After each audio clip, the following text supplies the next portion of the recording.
What's going on, everyone? Welcome to Bourbon and Bullshit podcast with some good friends, great drinks, and a little bit of BS. So grab a seat, pour up something neat, and welcome to the show.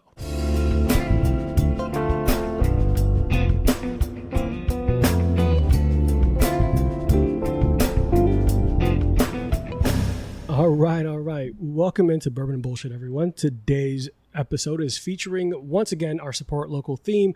We are out here in beautiful Lakeland, Florida at Lugo's Craft Distillery with Christian Lugo, master distiller, co-owner, co-founder, used to live here, like overall fantastic guy. How are you doing today, Christian? I'm doing all right. I appreciate you having me on here. Yeah, man, I appreciate you letting us come out here and enjoy these beautiful spirits. We did a couple of videos. We've tried a cocktail already.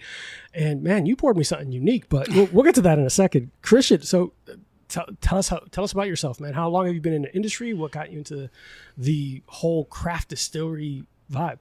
So I definitely have lived many lives already. I'm 31, but I feel like I've lived 6 different lives already. But, originating from Puerto Rico, rum is in our blood, but, I didn't really get into the spirits realm until probably around 26 when I lived in Kentucky.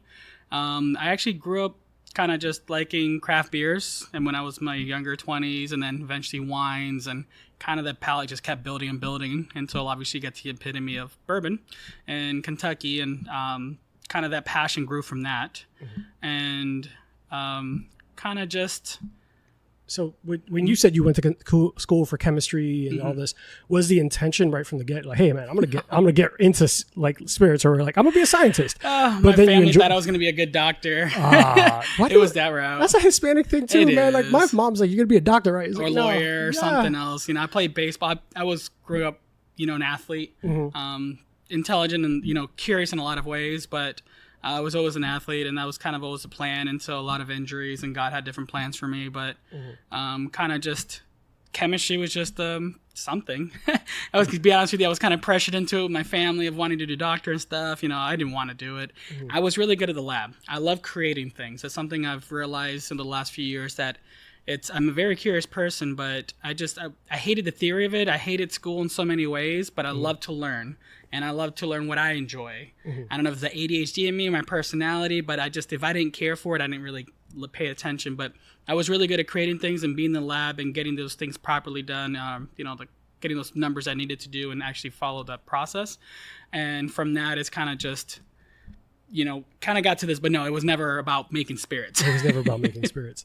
And I know that you said you're the co-founder. Your father is here too today. And whose idea was it to get into the spirits then at some point? It was a funny story. So my sister living in New York, and her husband up there, they actually ran to a distillery called PMD Pitorro, who we eventually became friends of, but they're the first people to bring the concept of Pitorro, our native spirit from Puerto Rico, to the United States.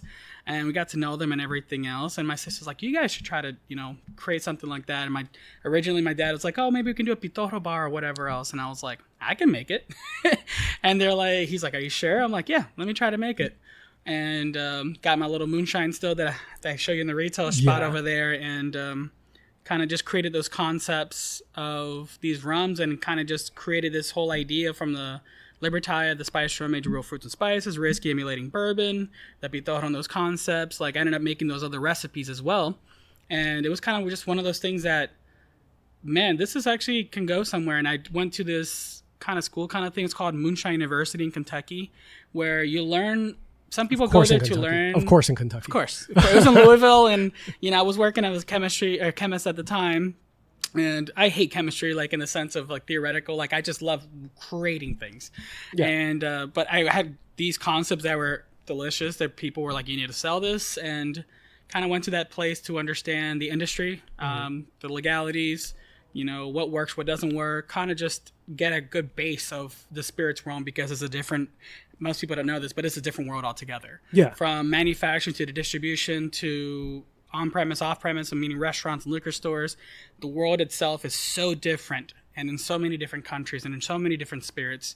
It's a different world altogether. So getting that knowledge from those people was essential, and it's only built, especially with the relationships I've had.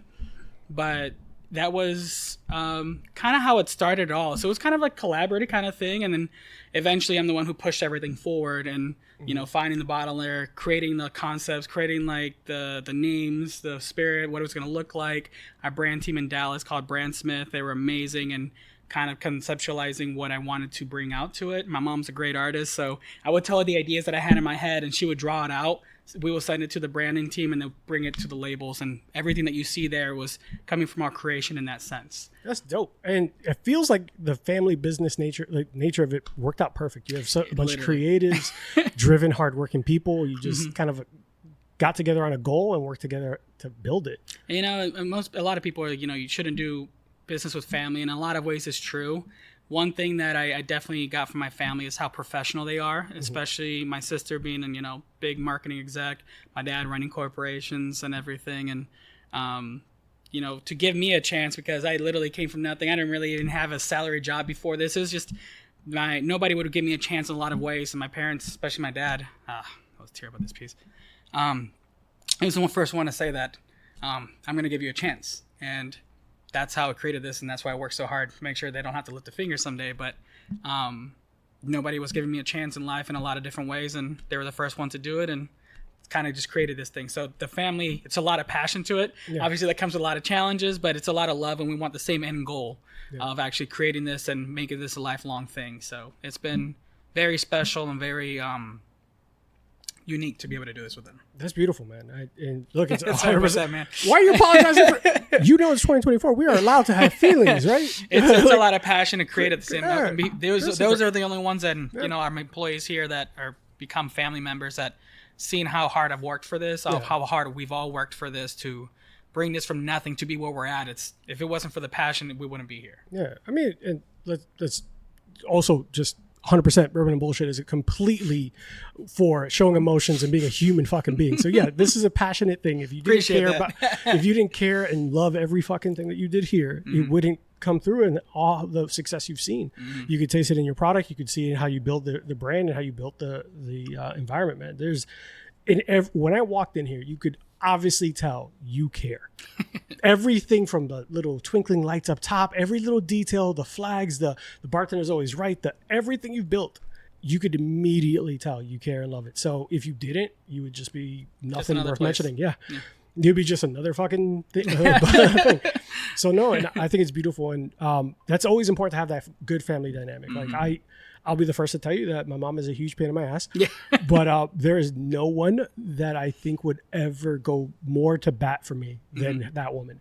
Like she will give her life if she could. Yeah, she'll bitch about it and complain about it most of the time. And she'll be like, mira, coño. Because she's a Dominican mom who's had to be like the dad. I got a Puerto Rican mom and Puerto Rican dad. I understand that completely. Like you have your battles with them, but there's nobody that's going to be on your ring and your side more than your parents and your family members. They would do anything for you, and I would do anything for them, as you know, you would as well. Oh yeah, I would 100% do anything for her except listen to her tell me how she wants grandchildren. Already.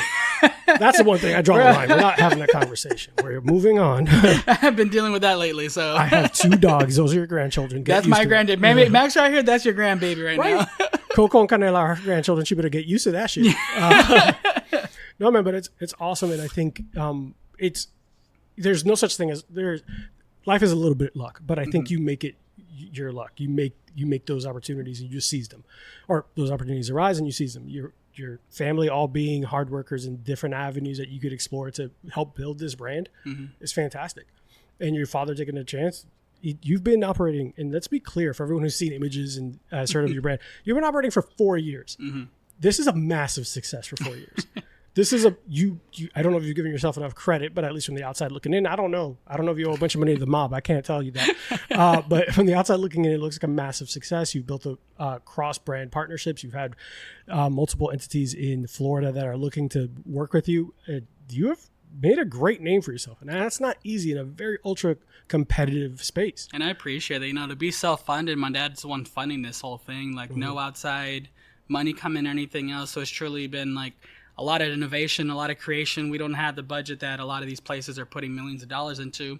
Yeah. So to go from, in 4 years, a small little place, if you've seen, where, 4 years ago, my dad and I were watching football in my office here, hoping somebody would come for a tour, to now all of a sudden being the rum for the Jacksonville Jaguars and the only rum in the entire stadium to be, at a football stadium and be a partnership with that to, Total massive. Wine and ABC. Like in 4 years, a lot of it's because of the passion, the people here, the customers, and truly that passion. That's people like always say, yeah, you make great product, but it's because of you guys we keep coming back. Yeah. And we appreciate that. It's 95%. I will tell you right now, some of my favorite bartenders, you're making an old fashioned everywhere, right? Yeah. So why do I drive 35 minutes out of my way to go to a specific bar? It's the fucking people. It is. It's the passion. The environment, the ambience, you like all these other places, like, fuck it. Like, they're just a place, and it's just a job. Here, everybody actually feels like they're making a difference. They're actually creating something. Bro, even Alex, not knowing me at all, talking to me about the bar, how great it's moved up. He showed so much pride in knowing him for 5 minutes, where some people say, yeah, I just got to punch it. So he can tell, he's become a family member. He stayed with us when there's been some tough times, and he's gone from, just working at a little college bar to actually creating a name for himself and people talking about him in different realms and different restaurants, and we're training bartenders and mixologists some of the places. He's definitely taken that step and created something for himself here, and obviously that's only helped us because of those opportunities. And I mean, coming from no opportunity to be given opportunity, that's what we want to do, is make sure these people Pay it forward. Get that opportunity. Absolutely. And some people take it and run with it, some people don't. But I still believe in giving the opportunity to see what they're able to do. Yeah, that's fantastic. And that's going to continue to speak volumes of everything you do here. Now, not to jump back, but some of our listeners are here because they came for Bourbon and Bullshit. But so they might not be very familiar with what Pitorro is. Yeah. So Pitorro, I'll let you break it down because obviously this is, but before we get into that, we are enjoying something from here. Yes. Straight out of the barrel. Straight out the barrel. So let's talk about Pitorro first, but I am going to sip on this while we keep going. Yeah, absolutely. So go ahead and tell. So Pitorro is actually a moonshine rum from Puerto Rico, similar to like a moonshine whiskey from West Virginia. We have to know someone that knows someone that knows someone that can get it for you kind of thing. But it's a very unique spirit in the way that it's able to infuse with herbs and fruits and create a unique product altogether. So back here, we have our Pitorro wall. It's, different aging prospects or aspects. We have our olive for our dirty martini, so we make our own olive brine as well. From different liqueurs we make with a Pitorro, to herbal things, to pineapple, jalapeno, all different things. And it's a very unique spirit in the way that oils are actually coming from the distillation process that are able to age well with these other fruits and herbs that a typical ethanol just serves as a preservative. This Pitorro is unique in how it's able to function and work with the fruits and herbs that you're infusing it with. So our Pitorro de Coco is aged with real coconuts. It's not flavored. It's all at 45%, so it's higher proof, sweeter, and smoother than your traditional rums. Our citrus is aged with lemon and orange peels, so, for Cosmos and a lot of citrus-based cocktails, we'll make an orange dreamsicle cocktail here. Our café, which is aged with real coffee beans from a local coffee roastery called Ethos. They're phenomenal people. Elizabeth and Julian are just salt of the earth, and she's a PhD food scientist, so she made a low acidity type of coffee bean for me to age properly. And when you taste it, it's not liqueurs that you're tasting, all that shit that it's just flavor bullshit. It's just like, sugary, synthetic. And I actually went to the Orlando Whiskey Festival because we're the only rum there, because it's like a bourbon. But someone wanted a local distillery like, hey, try my coffee liqueur. I'm like, great, just like any other coffee liqueur. It's just flavored. He named like 10 ingredients he put in there, and I'm like, cool. He's like, can I try yours? And I'm like, well, it's a spirit, not a liqueur. And he tried it. He's like, man, that's amazing. What'd you put in it? And I'm like, well, took my Pitorro and I put coffee beans in there. He's like, that's it? I'm like, that's it. When people try it, they're like, why do you taste the cocoa, the toffee? I'm like, because it's coming from the beans themselves. I'm not adding anything to it. Yeah. So espresso martinis, white Russians, coffee Negronis, a lot of coffee cocktails that we're creating that you couldn't before, because normally you're getting from the liqueurs that are sugary. This is coming from the bean itself. Yeah. So everything is real in that aspect. And, the cool thing about the original one is if we don't have something here you like, then take it home. You can craft your own rum now. So you wanted guava and coconut, just put that in there, age it for a couple months, and then you have your own unique rum at home now too. That's dope, man. That's awesome. I don't think that we already talked about it. Pitorro is not something that people are very familiar with. It's just in Puerto Rico, and that's it. Either you get in Puerto Rico or just in here. Yeah. So I remember even telling people, I was like, yeah, I'm going to go to Lugo's Craft Distillery. They sell Pitorro, and anyone who wasn't Puerto Rican was like, what? the fuck is that? Should I know what that is? Like they looked at me like I was like, yeah, you should know what that is, but I guess not. And I did my best to break it down of that process and now moonshining. But I think it's so cool when you talk about spirits and moonshining and how like back in the day having the illegal shit was the best way of having it. Like even we did a recent episode where we talked about moonshiners would sometimes hide bottles in trees while they're aging because it would help the aging process. So like family members who knew where like Uncle Joe would hide shit. It's like would go to one of their trees and just pull the stuff out. I'm like, what the? And that's what they do in Puerto Rico. They actually hide it in the ground, but they thought traditionally it was like for aging process. You actually need heat. You need some sunlight. Yeah. But they would do it because they're hiding from the cops. Yeah. They would get raided and everything. They still do that in Puerto Rico. Yeah. And so you can get a pitorro there, but obviously we purified a lot more here. It's a lot more of a clean product, not just a lot of gasoline and it's not fusel alcohols like in a lot of the pitorros in Puerto Rico. It's actually a proper spirit. Yeah, you're not trying to blind somebody. No, that's too much methanol. Actually, there was like a report earlier, I think a couple weeks ago, 3 people died from some moonshine. I think he got sentenced to like 4 years in jail. Are you serious? That's why distilling is illegal compared to like beer and wine, where you can make a bad product from beer and wine and you're fine. Yeah, you might have a stomach ache. Exactly, a bad headache, whatever it is. Mm-hmm. You make a bad spirit, you literally can kill someone if they drink too much of it. Oh, too much methanol can blind you. Oh, 1,000%. So I'm gonna tell you a really crazy story. Kind of on the topic of blinding. I used to work in a retail outlet, and I remember one time during an overnight, I got paged to the front. It's like, hey, there's a guy who's laying down on the ground. I was like, what do you mean? He's like, is he dead? He's like, no, he's breathing. I don't know what's wrong with him. He just started laying down. Walk up front and he smells like mint. I'm like, oh, sir, are you okay? Call the cops, call the ambulance, they come and get him. It's like, oh, it's Mouthwash Dan. Oh my God. The fuck do you mean Mouthwash Dan? This man has a goddamn name. Yes. Yeah. So I go and check my aisle and he drank 2 of the little travel size mouthwashes to the face. Bro, that's bad. And they're like, yeah, he's going to lose his fucking vision at some point.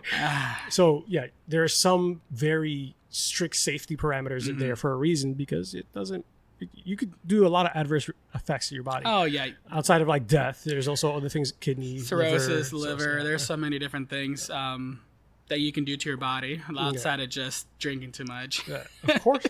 But I want to get to know you a little bit more. I want to first, now that we know a little bit more about Pitorro, but how you got here and everything, let's talk about this bottle that you just poured, and that partnership, and what was the story behind it. So we're drinking this. We're going to be drinking the Stag one next. This one I just grabbed out of the bottle yesterday. I wanted you to try. What is this? So this is actually our traditional whiskey. Everything I do is single barrel, which I love. There's oils that are in there, but this is actually a sweet toasted finish. So I got our Coopers in Kentucky. They're amazing people. I love working with them, but they created like a sweet profile, like a toasted finish. I love toasted products and toasted bourbons. And I'm like, I want to do something similar to that. So after whiskey was aged in about 1.5 years, it's been finishing in this sweet toasted barrel for about 6 months now. And it's around 104. A lot of things when it comes to aging, the humidity kind of brings, I don't know if people know, but it's like a living, breathing organism in that barrel. So that proof goes up and down throughout the seasons, depending on how cold and how hot it is, where it's at in the warehouse, how high, how low, all that kind of stuff. But this one in particular had 2 different toasted barrels. This one in particular, the viscosity just phenomenal. It just coats your mouth. It's like candy. It's like syrup. It's like vanilla. Bit. Yeah, it is like a syrup in that sense. It does spirits. That is nothing added to it. And for that high proof of the spirit to have that syrup and that viscosity to it, I think it's amazing. And I wanted to share it because like you would never know that. It's not the highest, obviously, at 52%, but it is higher than normal. Yeah. And to be that, that texture in there, it's just like a port almost. And it's just something unique that we do here. And that's why I love single barrels and the uniqueness of it, too. Yeah. But you would never know it's rum. No, not at all. We were bourbon lovers rum for a reason. And that's those concepts. It's not to disregard rum. It's just more of a why it's so unique is because it's not flavored. It's not synthetic. It's truly coming from the barrel, and that's it. I haven't done anything else to it. It's just letting God do his work, and the elements working, and then that's it. It's the color, the smell, everything. You don't even have a label on that. That's only 2 years. That's only 2. That color, you need something for like 10 years to get something like that. Usually, when it comes to bourbon or other places, that's just 2 years. Listen, for anyone who's at home doesn't know shit about bourbon, and you're watching the video, this should not look like this. Within 2 years, no. That takes forever, seasons. Moving barrels around specific spots, and even then you might get a lighter amber color. That's ridiculous. And that's the concept that we're doing here. Everything from the fermentation process, the distillation, but those unique barrels, everything just kind of fall into it in the sense of following this of, how unique this product is. And it doesn't happen like that. Like, it doesn't normally happen. I love Heaven Hill, but you can even see the difference in colors. Yeah. Oh, and no colors or anything, Definitely. Yeah, that's a perfect barometer of like the two differences in colors and everything like that. That's wild. That's why we become a bourbon lovers rum. That's why we've been so unique, and that's why we hence hit the that name bourbon. Risky. Hence the name Risky. Yeah, it's funny enough when I created it. Originally, I used like these oak spirals just to see what it was going to work with a specific rum. And when I gave it to my mom, she's like, "Oh, that's a good whiskey," and I'm like, "That's actually rum," and hence the name Risky because I didn't know if it was more like a rum or a whiskey. So 9 times out of 10, people think it's a whiskey, and our brand team loved it. We trademarked it, and the shape and the color of the bottle, the wax, everything just simulates like a bourbon because that's pretty much what it is. But it's rum. Yeah, and honestly, the wax seal is a really good touch. It makes a perfect gift. Guys, it's the holidays coming up if you want to buy me a couple bottles. Hand wax, hand labeled, handwritten on there. Everything is truly crafted. A labor of love. It is. It's not machine. And I know that a lot of the better brands and more respected brands in whiskey, period, do a lot of their hand labeling. Blanton still. Yeah, Blanton to this day. I've done multiple of their tours. I love Buffalo Trace. It's my favorite tour going up there. That and Old Foresters are my two favorite tours. Yep. Yeah. So that's when it comes to Lugo's Craft Spirits, that's a lot of the concepts come from the Buffalo Trace or Sazerac version. Like when my sister being a marketing person at first, when she's like, 3 different brands, like, no, like it has to be a consistent one, like Bacardi, anything else. I'm like, that's not what we're doing. We need to have these 3 different brands and the uniqueness of it too, but also what I want to create is Lugo's Craft Spirits being the parent brand under that umbrella. Then you have a Lugo's Craft Pitorro, Libertalia Spice Rum, Risky Single Barrel Rum, things like that, and the variations of it. And obviously, whatever we create in the future will fall under that line. She's like, so you want to be like Diageo? We're like, yeah, but except we're making it. We're not just buying it and so forth. And that concept is coming from the Buffalo Trace. I have a lot of respect for what they do there, and hence why this has been so unique. Yeah, no, it's fucking delicious. I know we talked a little bit about kind of your origin story, what brought you here, but what was the plan before getting into spirits? Was it like I was going to do my MBA UK, not knowing what to do in my life. I was about to, I just didn't know what else to do. You knew it had to be a business. You want to be in business? Wanted to be in business. Yeah. Even when I had the idea of becoming a doctor or being pressured, I guess. It was never our idea. It was never the end Christopher, product. It was never our idea. No.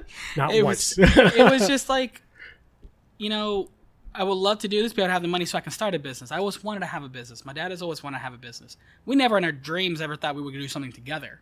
But business is always, creating something, because I've always been a jack of all trades, for whether it was music or, cooking to, marketing, creating chemistry, stuff, whatever. I was just always been good at a lot of different things, and just nothing really incorporated everything that I was good at until this business itself, and be able to create these things. Like, I've never ran a lounge before, even worked in a cocktail lounge. To create this and be so successful, that piece, it's like, truly, it is a labor of love, but also like, I know that I was meant for more than just a simple 9 to 5. Yeah, man, a 9 to 5 pays the bills, but that's not the passion. That's not the thing that makes your. And I've never been a person about the money. It's more about with the purpose of it.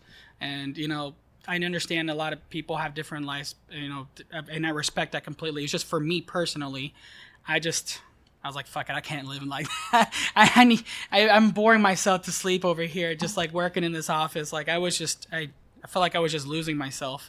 And this has truly been able to really accentuate everything that I'm good at. And, especially being an athlete, moving these barrels is not easy. I don't have a lot of the equipment that a lot of these places have yet. So moving 500-600 pound barrels, like I was not this big earlier. When I started out, I was a lot smaller. It's just kind of my body's conformed to moving these things. But, it's so fun. It's working. Body by barrel lifting, is that what you're saying? Pretty much, literally. I was always lifting weights and everything, but I was never had to lift 500-600 pound barrels every day.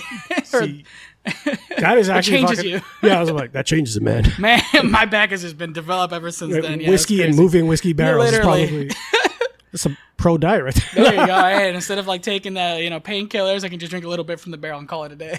It's called product testing. It is quality man. assurance. We always laugh here. We're just functioning alcoholics. It is, These are functioning. It's a positive. We enjoy the spirit. We're not just doing it just to get drunk. And that's really awesome to see that you were still able to hone in what you were hoping to do and find then something you enjoy doing, because it would. I guess we could have this argument all day. Not you and I, but like people would have the argument. It's like, is it better to be successful and fucking have all your like have an abundance of money, but hate your job, or is it more important to enjoy what you do? And I think everybody has their aspect of what they want their life to look like. I had a good boss called Ed in Kentucky, and he's the one that's like, you know, picture what you want your life to look like and work backwards to how to get to that piece. Yeah. And for me, it was never about the money. Like, I would do this for free if I could. I wish it was still back then where I could just barter a barrel for a trip to, you know, Europe or whatever else, or a house and stuff like that. It's because it's a passion. And for me, I get a lot, being a faith-based person, I don't care about money in the sense of like, obviously this world, you need that money to survive and to do things, but it's I believe in the integrity, and my mom being an artist as well too, and just kind of having that mindset of like, I want to be passionate about doing something, and because of that, the money will come. But I'm not doing it because of the money. I'm not selling my soul to have that money. It's more like I feel like I'm doing something awesome, and making money. The money's coming from that. There was I don't know where it was before we take a quick break, but someone had said like you, if you're creating something, if you're doing something creative, you're making music or you're making art or you're doing stuff, don't try to cater your art to the audience. Do it for you, and people will love it because they can see that love in everything you're doing. You know, it's funny you bring that up. That was one of the original things. My dad coming from corporate, it's more of like, okay, what do you think? You know, trying to tailor to everybody. And I get that from marketing standpoint and everything else. But I was like, fuck that. I don't give a shit what they think about it. And he was like, what are you talking about? It's for the customer. Like, fuck the customer in that sense. If I don't like it, how the hell can I keep making it? And, you know, the Libertalia was like, for me, it was a perfect in the way with the cinnamon, with the, you know, unique blend of fruits and spices that age in there for a sipping spice rum. And he's like, oh, but we need to make sure that they like, I don't give a shit if they like it. I have to like it. And if I like it, I know people will like it because they're going to taste that passion in that piece. And obviously, and it's successful. And from a business standpoint, that's red marketing versus blue marketing. Like, you could develop products in two different ways. Exactly. Multiple different ways. You could be the cheapest of a popular niche, or you could be very specific and create something unique, like something like a craft distillery, where you're going to find your market because you're creating something no one else really does. It's not for everyone, but you know what? There's a lot more people that are looking for that than they're not. Yeah, that's the point. Exactly. At some point, you have to differentiate yourself amongst these bigger brands. Yeah, if you sound the same in like even music, it's a great concept of like, or even like, even if you like sports, obviously football, like a quarterback that does the same thing. It's like, well, maybe not be the best for your team. Of like, especially like your role players or anything else. How do you actually make better? You need someone that actually can use their legs compared to like someone who's just a pocket pass or whatever it is. You know, I think it's doing true of what you're good at. If you're good at using your legs, use your legs. If you're good at just throwing and sitting there and understanding the defense, like that's what you're good at. Like, it's great to learn other aspects, but to conform yourself just to be everything else, you're going to be lost. You're not truly someone yourself. And if you really think about it, even back in the spirits thing, if you were just doing rum that everyone could blanketly like, you just become a name in a crowd. Just competing with the same people. Yeah. And I'm just like another Captain Morgan, but without the name. Yep. And people will look at it like, what the heck is what's special about this? I'm going to go with a tried and true brand. But when you do something unique and different, partnering and making things taste risky in general, you're taking those risks.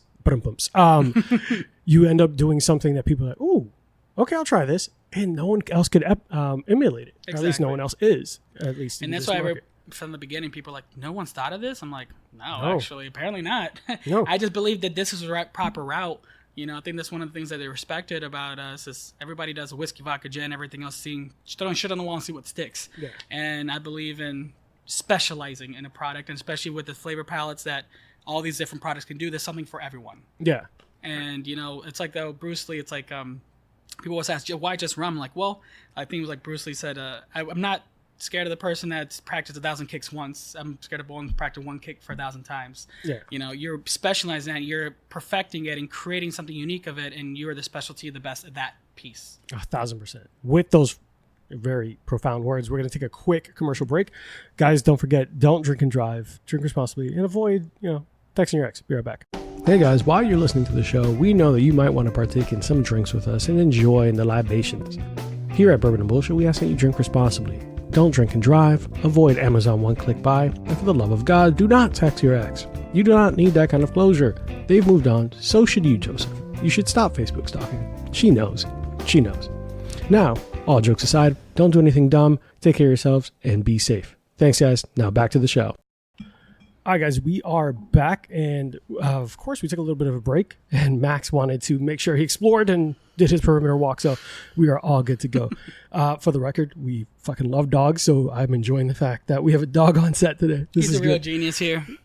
He is making sure we're all good to go and no one's interrupting. Look at it. Look at him. He's just like very adamantly like, what's going on? Guy. But, so we're back and we're going to go ahead and try. Tell us about this whiskey barrel finish, because I know it's very. Oh yeah. Yeah, something so fun. I love working, again, bourbon fan, working on these finishes, and there's been some restaurants that have been amazing giving me barrels to finish their whiskey in to do a unique product for them. Sperry's in Gainesville, we did a Four Roses finish last year. This year we did a Buffalo Trace that'll be coming out here soon enough. This one in particular is for Frankie Liz and Rosa Spirit in Claremont, and this one's finished in their Stag Junior barrel. Roasted Spirit. Where is that located at? Exactly? It's in downtown Claremont. It's a really cool place. When you love bourbon, they got everything there. They're amazing. The food is amazing, tapa style. But when it comes to the bourbons, they got everything you can think of. From double. If you want to go to high end, they got the Pappies and Double Eagle Very Rare. But they do a lot of barrel picks, and he's one of the few people that I trust to do a good barrel pick. That's not always the quality. He has the same palate as me. We like the sweeter finishes, a lot of vanilla and caramel. So I always trust his barrel picks, and this Stag single barrel that he got from Buffalo Trace, one of the best things I've ever had in my life. And I've had a lot of different things. It was just normally Stags have that deep burn and high proof at 65% a lot of times. It's delicious, but it's always inconsistent. This one was the sweetest one I've ever had, especially at that proof, and it was phenomenal. I was lucky enough he gave me the barrel so I could finish whiskey for them, and it has become something absolutely phenomenal. It's finished at 120 proof and coming out of barrel strength. We're doing a really cool design with them with our black wax, but then having the stag antlers on the barrel itself, on the wax, and just really cool design I want to create for them. But the spirit obviously speaks for itself. But at 120 proof, it was finished about 8 months in that barrel, and it's a freshly dumped barrel too. Which we want to get to the nitty gritty, the difference between dry and wet, but this one was wet, and it was just absolutely delicious. That's dope. We're going to go ahead and try it in real time. Absolutely. Cheers. Cheers. And enjoy. Thank you for sharing this with me. Absolutely.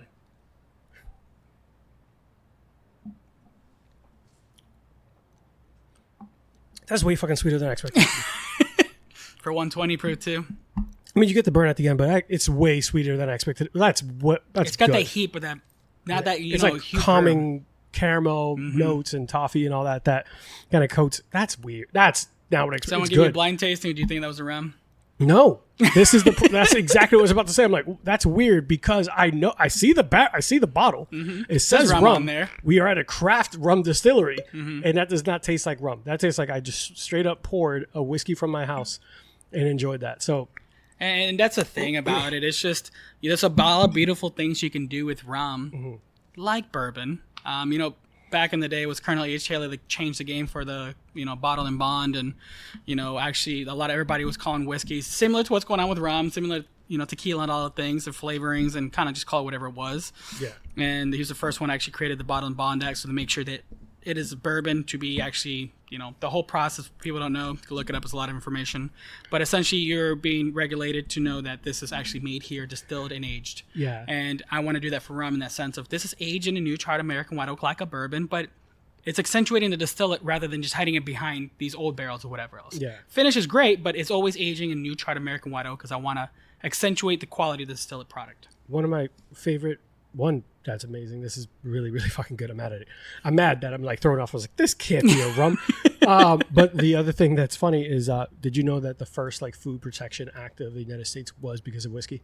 Was because of the bottle and bond, because people were getting sick off of like tar and tobacco spit and turpentine and all that, because just to get the colorings and everything else. Yeah, it's a fake, like we said, you can't really age whiskey that fast. So people are putting out fake product and people are dying and getting sick, and not, bad milk, not bad bread, not bad food. It's like, hey, we got to make sure our whiskey's safe to consume. Eventually got to the FDA with like, bleaching like friggin' milk and, the steaks and everything else. Yeah. But whiskey, of course, being the first one to do that. Just another random fact. It was a mobster that made people have to put expiration dates on milk. Really? I actually didn't know that one. It was, I forgot who it was. People are going to fucking flame me in the comments. I think it was like Al Capone or someone, but you want to know actually who Southern Glacier, where they get their history from? Where? The outfit? Nowhere. Al Capone. I fucking why'd I have from Prohibition? I fucking had. So there, of course, the distribution law is still going through that. And like, there's a lot of stuff, not being conspiracy theory stuff, but there's some things where you look back and you're like, huh, interesting. Yeah. So they're the ones that actually still managing the prohibition stuff. Like, okay. But the milk, it was like a family member of his got sick. Okay. So he went to the government. He's like, what the fuck? We got to make sure that this is regulated. No one could get sick. I lost a family. Like, it was something like that. And because of the ability to have like a crime boss backing, they put expiration dates on milk. It was wild because prior to that, people just like assumed like, oh, it's fine. Interesting. It's a fucking random fact. Sorry. I can see that they had the power. Obviously they could do that. Yeah, just something randomly I thought of. But you talked about these partnerships and building that brand and building all those relationships. Is there like a dream collaboration or something that you're like, oh my God, I would love to work with? Or so far, one product that you were pleasantly surprised how great it came out? So two different questions, I guess. That's a good question. Obviously it's great. We would love to do stuff with Buffalo Trace directly. And, I love Michter's as well. I respect a lot of what they do. Buffalo Trace always been my favorite in so many ways. I would love to do some finishes with them and learn how to do their bourbon in so many different ways, but that's like an open-ended kind of answer in a sense of like I would love to just work with them in some way, but my favorite thing honestly is working with these local businesses and these local restaurants and hey, I got this cool barrel, let's do something cool like the Lakeland Whiskey Society finishing in the Blue Note barrel that they did and that was extremely successful and it's delicious as well. It's come out like creamy and chocolate and it was just so good. But tough, right? The thing is, not to talk down about a lot of people and places, they kind of just throw in a distillate and throw into this idea of a cognac barrel or whatever else and kind of just finishing and tasting like you don't know what that was inside that barrel. Mm-hmm. I love to taste what was inside of it so I know I can match it with a specific whiskey or whatever else that I'm doing that's going to match those notes. And it's almost like cooking. It's like you don't want to throw some Asian stuff in Latino if it's not actually going to bond well together, if it's not going to be a quality product. Two different concepts altogether. And if you don't know what it tastes like before, how do you know what it's going to taste like afterwards? Fair. Like, of course, when it comes to aging, it is a barrel, so a different science altogether. You really don't know. You have a concept and idea. But I like to control as much as I can control. So I like to know what that product was like before I finishing it in there to create something unique. So I want to make sure they're, working too well together inside the barrel. So that's why I like working with local businesses because they allow me to try the barrel or the bottle first to know exactly, okay, this is going to match well with this particular barrel, with this particular whiskey because it is all single barrel, so they're all different and unique. Some might have that peppery finish, some might have that cherry finish or vanilla, oak, whatever it is. You want to make sure they're working well together. And so I honestly, although I would love to do something with Buffalo Trace, I don't know what that looks like yet. I would love to do something with them. So like in the meantime, I like working with local businesses. Like we have / did something with the meadery, Zamirium, like that meadery because they have the sweet oak I love finishes him and Michael over there. And I know you worked with them as well. Yeah, they used our Libertai, which is our spice rum that's aged real fruits and spices. Actually, I do a sweet toasted finish for that, and that's how Oak Aged Libertai came about, and that's become its own thing. Mm-hmm. Roast of Spirit, we did one when Elijah Craig finished barrel, and it tastes like Cinnamon Toast Crunch, and people are obsessed with that. The fuck? Yeah. Is that here? No, unfortunately, all those sold out. The third barrel sold out already. The fourth one's coming out. I tried it the other day. It is absolutely phenomenal. So I'll see if I can grab some from you with barrel too. It is phenomenal. I came here during the wrong time. You didn't tell me there was Cinnamon Toast Crunch. Yeah. All the unique things that we're doing and everything is truly aged. And again, it's the difference in that allowing the barrel to do its work. Like I love seeing what's going to come out of it. A lot of people like to are very to the T of like, I need to know exactly what's going to be like. I like saying, hey, I wonder what's going to happen this time, Like, I love the unknowns. And that Oak Aged Libertai barrel, they actually finished their whiskey in that barrel, and it's become a huge thing for them. And so now they're like, okay, we need more of these barrels. I'm like, I'm working on it, okay? Like, I'll definitely bring something more out for you because I literally created a new concept of a spice rum barrel. Which never existed before. So especially something real and unique. And I never even thought about that until Michael Buff actually brought that up to me. He's like, you created like a whole new line of barrels. And I'm like, really? And when you think about it, it's completely unique. So a big shout to Mike B. Oh, I love that guy. I love He's them such both. A cool guy. And Tim, they're so cool. I fucking love. If they weren't so far out of my way, I would probably be drunk all the time. Like I feature their bottles, their Sin Nombre, their mezcal, all that. They have a lot of cool events too, with Cigars Dave. So we love working together. And you know, when it comes to the spirits industry, something I really loved is there's a lot of collaboration and camaraderie. Like the thing is, we're never going to have 100% of the market share. That doesn't exist. Some people are still going to like Captain Morgan compared to Libertalia, or some people are still going to like the bourbons more than the whiskey, and that's fine. But I think it's bringing it together, everyone. But it's not. And that's the thing. It's like, we like working with them because we can create unique things together and it's fun. Like they're obviously in a different section and different area. They have a different vision of how they want their business to go compared to ours. But with a lot of cool things working together, a lot of collaboration. I love working with people like that. Yeah, I think that's we talked about it earlier. Is look, it's more than just alcohol. It's more than spirits. Yes. There's relationships. There's relationships. It's history. There's stories. There's passion. There's just that dynamic. Like we always talk about having that feel of like we're sitting around a table just talking about what life and how we got here and all that. Everyone's got such a unique life, and I love learning about that. And it's like I said to Alex, it's like those are the three. The three universal languages is food, music, and alcohol. Like wherever you are, someone's enjoying one of those three. So, someone's listening to Mark Anthony over there in Germany right now. You know, like how. He actually has a killing in fucking Europe. He actually really does. European people love Mark Anthony, which is funny. So yeah, it's great to see everything that you guys have been doing, and and then you expanded to this lounge. Like I know we talked really briefly about creating this space. Did it feel like this just makes sense, or was this something like a quiet passion? So the laws changed, which we're talking about the business aspect of it. Because it's obviously still a business. Yeah. The laws changed about 2 years ago, which allowed us to start selling cocktails in our lounge. A lot of sell bottles and cocktails at events that had our licenses and stuff. So before that, it was prohibition laws, literally from like 1930s, whatever. Nothing had changed in Florida, so only people can buy 6 bottles per person per year, things like that, and no tastings anywhere. It was completely restrictive, and I think it was bipartisan.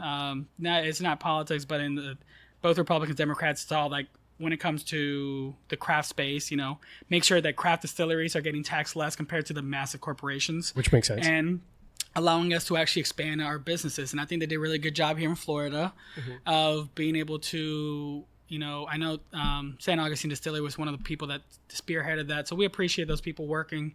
We just came at the right time for that aspect, being younger compared to them. But it allows us to start actually able to expose their product and spirits to other people just in this location. Which every state is completely different when it comes to laws of what you can and can't do from a distillery. Beer and wine, it completely on a different level compared to spirits. We are still very constricted in so many ways, but allowed us to have these cocktail lounge. And how I want rum to be seen, especially our rum, it's completely different than when it's been seen before. So one of the things I always tell the guys when they first start working here, females as well, it's there's some rum and Coke. And the customer's not always right in the sense of like, I've got your back. We're doing something integrity based. We're not just here to sell ourselves. Yeah. And we want to make sure that we are being respected in that same way. The same way we do in our spirits, I want to make sure our employees are respected in the same way too. But sure, can you make the stuff in a tiki? Absolutely. But why? That's not what I want them to be seen as. It's not just a rum and Coke. It's, being able to do an old fashioned with this is absolutely phenomenal, especially the different ways we can do that. Oh, I had one. It's ridiculous. We're known for our old fashions and our espresso martinis and dirty martinis. The thing is, you have all these different cocktail concepts, but it's all rum and nobody could ever tell the difference. But we're accentuating it in so many ways. So instead of having have a gin cocktail and a whiskey and then you're getting messed up the next day, you're having the same concept here and accentuating those things, but it's still rum, so you don't really get messed up in that sense. But when it comes to the craft lounge itself, no, I had no idea. Again, my life has always been there's an opportunity, I'm going to take it and see where it goes. Yeah. And I'm being a faith-based person. It's like, you create that sense. You get that opportunity, and it's like, screw it. What's the worst that can happen? Let's fucking try it and see what happens. And the little small cocktail lounge became something bigger than we ever thought. Hence why this bigger cocktail lounge. And this is getting too small. So then we had the private event center too. Yeah. And then now it's probably going to get to the next section here now too. Until eventually we have our bigger distillery and Lakeland and Forever Home and create that Buffalo Trace concept that we've always wanted to do. But essentially it's just become, we learn more about our spirits through the cocktails because of how it can do. And that's the thing. I believe a good sipping spirit makes a better cocktail. But again, I just want to make a good sipping spirit. I never knew or ever dreamt that these spirits could do so many things in cocktails. Yeah. And so we had a talented mixologist in Alex, who comes from that background, who took this and really made something completely new. Yeah. So our syrups and reductions, everything, liqueurs are made in-house, but I didn't know much about our product because I thought it was just great sipping. And then when you do it in cocktails, it just turns it into a different animal, which only gave me more inspiration to do other things in the back, which brings more inspiration up here, and it kind of works back and forth. I wondered if that thought process of like you try something in a cocktail and like, you know what would make this cocktail better is if that spirit was more cinnamony or more in a different aspect. That's how the citrus came about. Alex was like, I want to make a Cosmo for these ladies that love Cosmos. And so he was using original Pitorro. He was muddling lemon and orange peels and get that citrus taste. And I was like, screw it. Why not just age the lemon and orange peels in the Pitorro and call it a day? And the citrus Pitorro came out. All the restaurants that have been trying it, they were obsessed with it. They got rid of their absolute vodka that was with flavor of the citrus. They wanted our citrus Pitorro. They're like, why aren't all these martinis made with rum? It's like, well, it's not every rum. Yeah. We have a very unique product that is able to do because it's so clean and the sweetness, it just works better in cocktails. Have you seen Pitorro in other avenues or other companies, or is it just like nobody else in the United States makes that? That is from my knowledge. That is fucking dope. And we have a very specific niche in that hole in the market, from the Pitorro to the Libertad to the Risky, and it's almost combining different flavor palettes together, different people together, and in one product. And you're in the perfect fucking state for it. Heavily Hispanic, heavily like that cultural. Like, and it's very touristy, so you have a lot of people bringing that out other places as well too. Yeah, and it's such, it stands out on a menu too. It so does. if you see like, what the fuck is this? Because people are looking for, like I said, you can go everywhere and get a fucking old fashioned. Yeah, of course. And that's where people like smoke stuff and do all this extra to try to set yourself apart. Like, but your base spirit sets you apart right away. Well, what's crazy is you have these basic knowledges of these different cocktails. Pitorro and Libertad and Risky are creating new cocktails that have never existed before because, again, it's not that flavored aspect of it, and it's just chemically inclined to do a lot of things that other spirits can't do. Yeah. Rum is very versatile in how you can use it in cocktails. It's probably the most versatile outside of vodka. Yeah. Tequila's up there now, too. They're creating a lot of cool stuff with tequila. I was about to say, I'm like, tequila is actually one of those brands that, one of those spirits that used to get a really bad rap because it was associated with partying. It did. Associated with partying and bad hangovers. Margaritas, that's it. Or just doing tequila shots now it's and becoming so out. much better. Yeah, now you're seeing less additives, more cocktails being spun up on them, more use. They're getting more public, like real, like, hey, these are actually, even health nuts. You find out like tequila and mezcals are actually arguably better health-wise for you than other spirits. Mm-hmm. It's funny, there's actually a misconception, that piece, in the sense of like anything distilled, it's gluten-free. It's no like non-GMO. There's a lot of stuff from like, no, anything coming off the still is technically all these things that they use marketing-wise. Yeah. But just because it's dark, it's the same calorie count as a vodka. Yeah. Like a whiskey and whatever else. When you get started getting to the flavorings, that's when you get the messed up. That's where you get the sugar. That's where you get those health products. Yeah. But anything that's truly distilled and aged, it's the same as a vodka. Oh, yeah. And a tequila. Yeah. It's all marketing and branding. Exactly. Like you say, like, oh, if you're trying to watch it, skinny girl vodka, blah, blah. It's like, well. Like, bro, like, it's the same distiller. What are you talking about? Same stuff. Like, I guess if you just don't get anything with artificial colors and flavors. Like, and I guess we'll get the same calorie count. Exactly. Also, I'm not shitting on anyone who drinks vodka. Do what you want. I mean, you grow up one day. But you should understand the difference in that sense, too. Like, have that knowledge of saying, hey, anything coming off the still is the exact same thing, whether it's whiskey, vodka, gin. Just because it comes from sugarcane doesn't make it sugary at all. Yeah. Anything that becomes a distillate, for people that don't know, you need those sugars, fermentable sugars, that the yeast uses to convert it to alcohol. It's just a specific type of sugar, has a specific taste to it, and yeast has a lot to play into that as well, too. Not to get too nerdy in that aspect, but essentially... I told you I'm a nerd. I don't know why you... Why are you apologizing for what I enjoy? Some people are like, look at me with like a dumb face. I'm like, okay, I got to stop here. Listen, there's one thing you should know. I think that everyone universally will tell you, like, a good conversation and good getting to know someone, if you're passionate about it, you'll be talking about Excel spreadsheets. I'm going to be enthralled in what you're talking about because the passion comes through. It's interesting. It's something I'm not. So I am a novice in I know the general knowledge. I know all the basics of it. That's our ADHD. We know a little bit about everything, right? Yeah, basically. Yeah. Right. And because of the nature of the show, I know more about whiskey and some spirits and rums because I've done the research and because I've had to learn because it's interesting and I've just dug into it. Right. But a lot of our listeners are finding out for the first time and learning some of this. So, it's those fermentable sugars. Yeah. Everything has sugars, even your vodka. What vodka is a neutral spirit. So whether it's sugarcane, potato, whiskey, whatever the hell it is, you distill it at 95%, it becomes a neutral spirit. You redistill that, it becomes a vodka. Vodka is just literally nothing in a sense. It's just a clean spirit and that's it. Yep. Gin is an herby vodka. You throw in, literally, it's a neutral spirit, and those vapors eventually go through a gin basket that has a bunch of herbs. It's just an herby vodka. Yeah. But they all come from sugar. Yep. That's how sugar is converted into alcohol when it comes to chemistry. And that distilled, so everything off the still is the same exact thing. You get the color, the taste, and smell from the aging aspect in the barrel, or how we age it with our fruits and so forth, or herbs. But there is no sugar in there unless you have a synthetic product, which is what we're going against. Yeah. And that's what you get those calories from. Yeah, and you could even taste it immediately when you have those kind of spirits and you have those liqueurs. You just feel it. Yeah. It's just a chemical, like eating something, fresh, like farm fresh. There was this whole TikTok trend where people were pouring tequila on their hands and rubbing it. They said you could feel if there's an additive because it gets a different texture, of almost stickiness. I'm like, that doesn't make sense. I never tried it, but even if there's any truth in that, that speaks to even how the moment you take in a spirit, you're like, this I have a lot of skepticism to that. A lot of TikTok stuff is just fake, but oh no, I don't disagree. I don't think you can physically feel the difference in the chemistry in that aspect, because there's shows like coming from the sugars and stuff, like this viscosity of this rum right here. That's because of the feel, it's completely different than typical ethanol that actually just evaporates immediately. Like, doesn't mean there was additives in there. Oh no, 100%. So. I just thought that was their whole thing where they were trying to prove a point. I'm like, yeah. I don't. First of all, I'm not pouring tequila. Like when they did the Brita thing or whatever through it, I was like, triple distill it again. I was like, about? What are you doing? Filtering. I actually got that question one time. Oh my god, and not to insult somebody, but I was going through the distillation process, and someone's like, "Oh, so it's like a Brita," and I'm like, "What?" And I can't. My emotions are on my sleeves. I can't hide my face. I just had that inability, I guess. I've gotten in trouble for that more than once. Talking about. I was just like, oh my god. That's when I quit the tour. I was like, this is gonna be a quick tour. And he's like, oh, because it's like filter. And I'm like, distilling and filtering completely different. Oh my god. Do you not listen to anything I just said? Man, there have been the emotion on your sleeve and being able to tell immediately. That's part of the reason why when I do video conference calls, my camera's not on.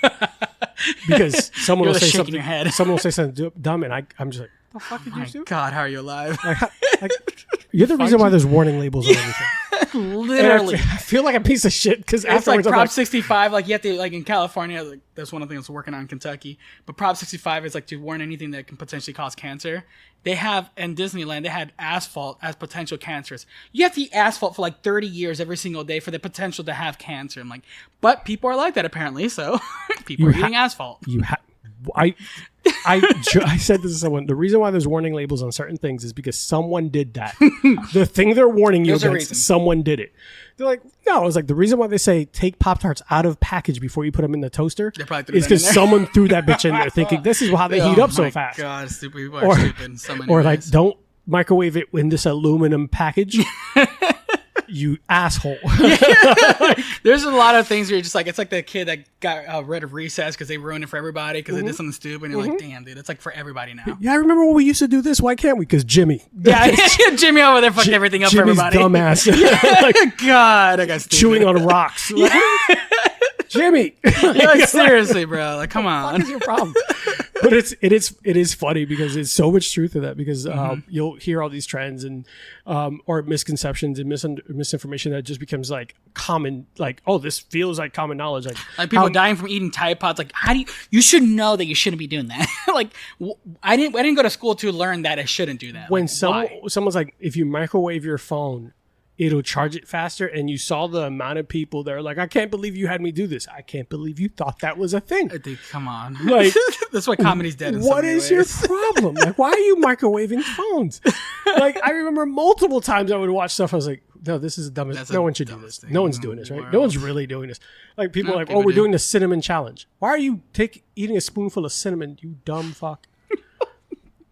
People are fucking stupid. I mean, yeah, clicky, and you're trying to get famous off of shit. But even attention, everything's about the attention. Yeah, and again, it goes back to like a proper spirit of we're not going for the attention. It's not about the celebrity stuff. It's about creating something quality because we care about it. Yeah. Compared to just going the social norm. It's like I don't care less about that. I don't have TikTok and all that bullshit. Like I don't give a fuck about that shit. I care about creating something unique, and if somebody doesn't like it, I really don't give a shit because 9 times out of 10, these people absolutely are obsessed with it because the quality and the spirit, what we're doing here, it matters. And when people have cocktails here, they're like, no, rum or whatever else, and they try to like, I've never had rum like that. It's like, this is how rum should be. Yeah. And that's what we're creating. And as you're trying right now. Yeah. And I'm telling you right now, I'm still mad that I'm like, this can't be rum. He's lying. He's not telling me the truth. Actually, we want to get a shirt that says, I can't believe it's not whiskey. Yeah. We can make that. You want to do a brand partnership? Absolutely. We'll make that would a shirt. be amazing, actually. We'll make a fucking shirt that says, can't believe there's not whiskey. Dash bourbon bullshit. At I'm Distillery. down for that. I will make that. I will get that fucking commission. You know how many people will actually love that shit Yeah, right now? we will fucking throw that in there. Bring the fucking, it contains alcohol, hats and shirts. Fucking make it a thing. I don't give a damn. I'm always up for, that's just who I am. I love working with people and just creating stuff. Like, I think one of my good friends here, Steve Vera, he actually creates Legato tequila. If you haven't tried it, it's phenomenal. No additive. I love Fortaleza. I think it puts even Fortaleza to bed. It is delicious. That's a high regard. And I love Fortaleza. And I don't know your friend. Strength. I don't know your friend. But No. Fortaleza is... And I don't blow smoke. People know me. I am not... I love... This is bourbon bullshit, but I do not bullshit thing. If I don't like it, I'm going to tell you straight up. It's a piece of shit. Yeah. I am very transparent to a fault. I told you that when I walked in. I was like, I looked up... Before I worked with you, I had to do my research because I at some point have to be honest about your product. Oh, yeah. And that would be shitty to be like, hey, I really like Christopher, but this product's shit. Yeah. like that's the reality of it. And like I mean, the product sells itself. Like I had that confidence there. Yeah. That tequila is phenomenal. But he has always said, 100% is 0-0. Like I love working with people, even in small amounts. Eat those roasters. So Swan Brewing, amazing brewery here in Lakeland. They use their barrels to age their beer in there, and we love collaborating with people. It's just so much fun. That's why I love to collaborate because this shit is awesome. It's so much fun. Passion. I like that, and that's one of the things. Was one of the end goals for this show. Like we're now about to hit our 1 year. Cool. The first 25 episodes of figuring it out, figuring out your niche, figuring out what you're trying to do, and just trying to develop that brand as you grow. Because if I wait till something's perfect, you're never going to do it, right? Never. You got to take those steps. You got to make those errors. I'm not afraid of failure because it's like, fuck it, what's the worst that could happen? Like, you not doing anything is probably the worst that could happen. Yeah, exactly. The potential never being explored is the worst thing you could do and waste that time. So as we kept going, I realized I'm really enjoying the talking to the dude behind the bar, working with the locals and supporting local businesses, industries, creatives, creators, all that. And it's just fun because unless you end up becoming bigger than Bacardi at some point, I would always remember the passion that drove you there. And it's never going to change either. Yeah, but you get me it's good to see that the actual human being behind that creative that creation, as opposed to just an entity. So that, even if that ever did happen in the future, that was never the reason. No, of course, yeah. And that's as you know, getting to know is that's not what we do.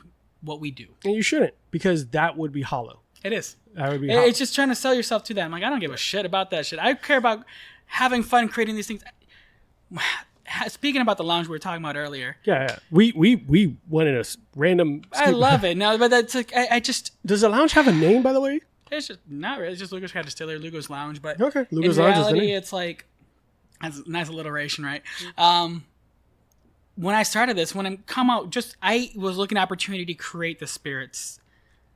Did I see this happening? Absolutely fucking not. Did I see us being at an NFL stadium? Absolutely fucking not. I had no vision of that. I'm very faith-based. People always know that. I'm like, God had a hand in everything, and my parents had no reason to trust me. I just kept saying, I have a good feeling about this for no fucking reason whatsoever. I just always had a good feeling.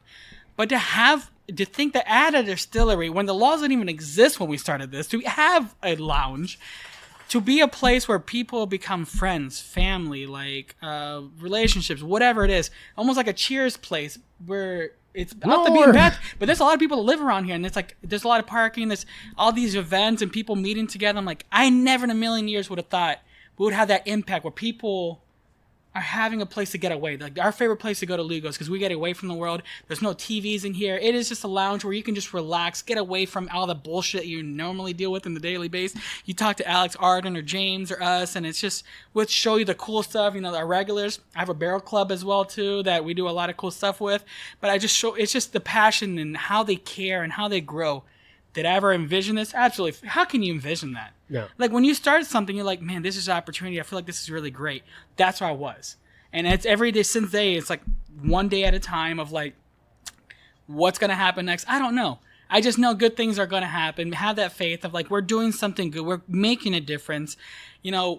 going back to, not to get into like, people, religions, everything else, I am faith-based. The reason I started this, I was always praying about opportunity to help people and do stuff. And I've always had passion for, helping kids with Down syndrome or like, developmental issues too, the church as well too, but just people in general. And I always thought I had to be rich to do that kind of stuff.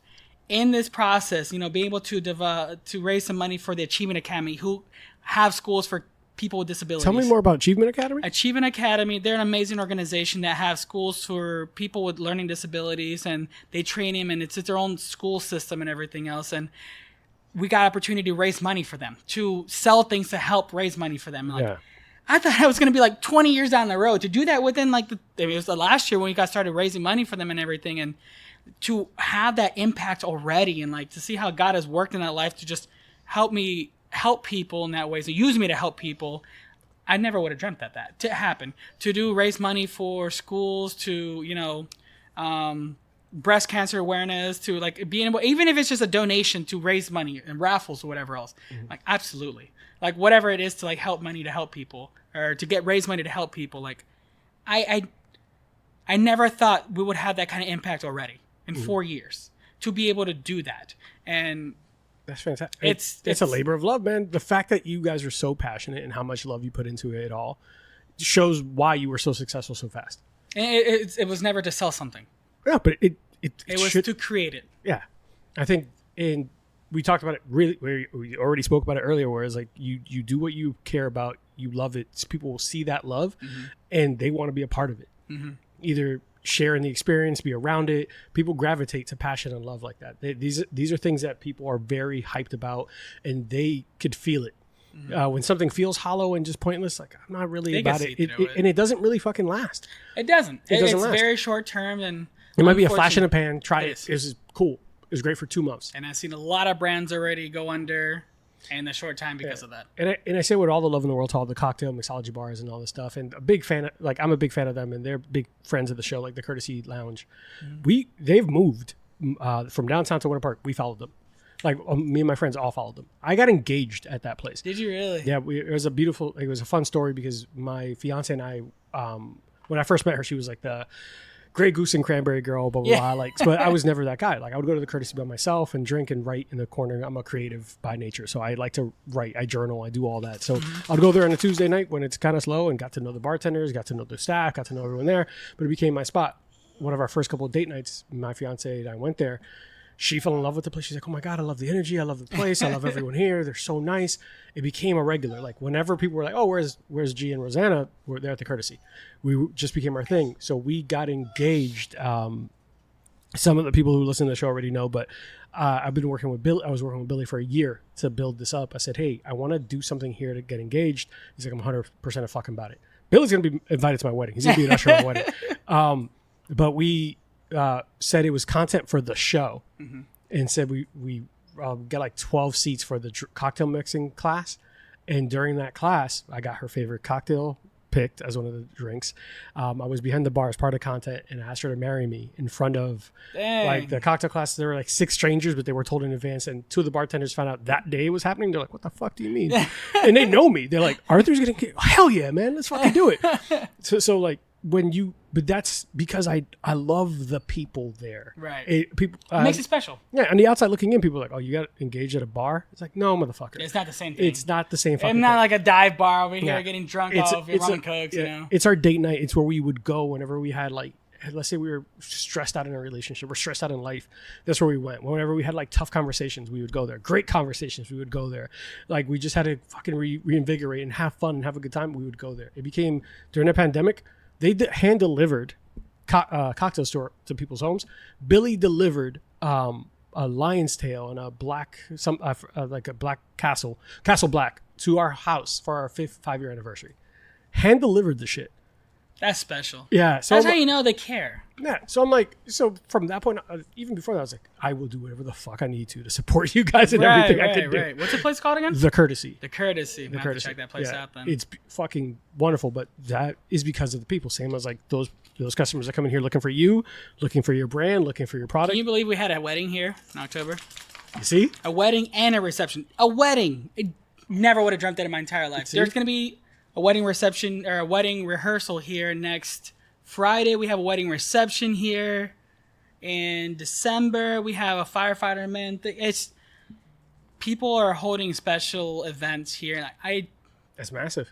How crazy is that? Like, that's great. Bro, I come from nothing. I come from, just this idea of creating these things, and with the people, we were able to build something where people had that special place. Like, you were the courtesy. Like, I never would have thought this was ever going to happen like that.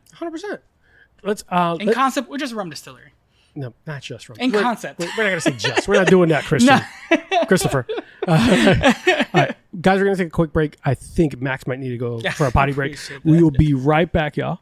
Hey, guys. So we will be calling that part one of our interview with Christian Lugo from Lugo's Craft Distillery in Lakeland, Florida. The episode was a lot of fun. It did turn into a two-parter. So please make sure to tune in next week for part two and the continuation of this interview. Get a little bit deeper into what makes Christian tick and everything that drove this passion behind the brand, and get to know him as a human being outside of just a master distiller and an overall fantastic businessman. So stay safe and see you next week. Bye, guys. Hey guys, today's episode is brought to you by Burn Termite and Pest Control. I first met Joe Byrne on Full Frontal Nerdy Show and decided to give his company a try. They have been the best pest service I've ever had. From flexible scheduling, attention to detail, fair pricing, and everything you love about a small business, I highly recommend Joe Byrne and Burn Termite and Pest Control. It's a family-owned and operated business with over 30 years of experience in termite and pest. You can reach Burn Termite and Pest Control at 321-297-7985. Once again, 321-297-7985. And let them know Bourbon and Bullshit sent you. Thanks, guys. See you next time.